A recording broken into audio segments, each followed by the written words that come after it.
Hallo almal en baie welkom by die woordeskat video van die spook van Uniondale.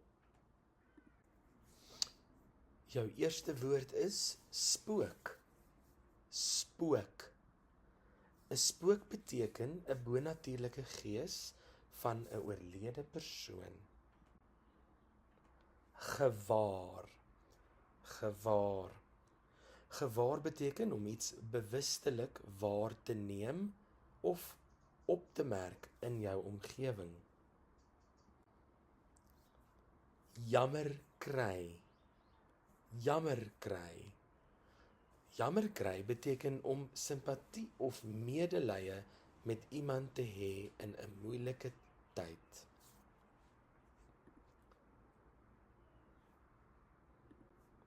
Duimgooi.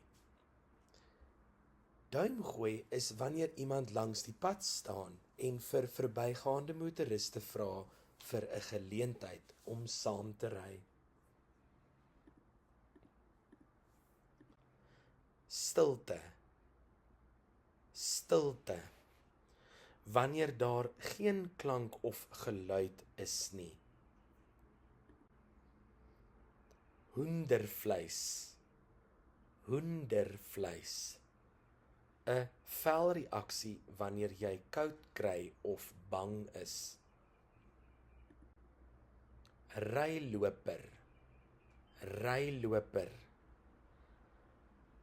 Ryloper is iemand wat probeer om 'n rit te kry deur langs die pad te loop en duim te gooi. Bleek. Bleek. Bleek beteken lig van kleur of gebrek aan pigmentasie, dikwels as gevolg van siekte of spanning. Benoud. Benoud. Benoud beteken om angstig of ongemaklik te voel, dikwels deur spanning veroorsaak. Liewer. Liewer. Liewer dui 'n voorkeur vir een ding bo 'n ander ding aan. Dit wys 'n keuse of prioriteit. Sitplek. Sitplek. Sitplek beteken 'n plek waar iemand kan sit, soos 'n stoel of 'n bank.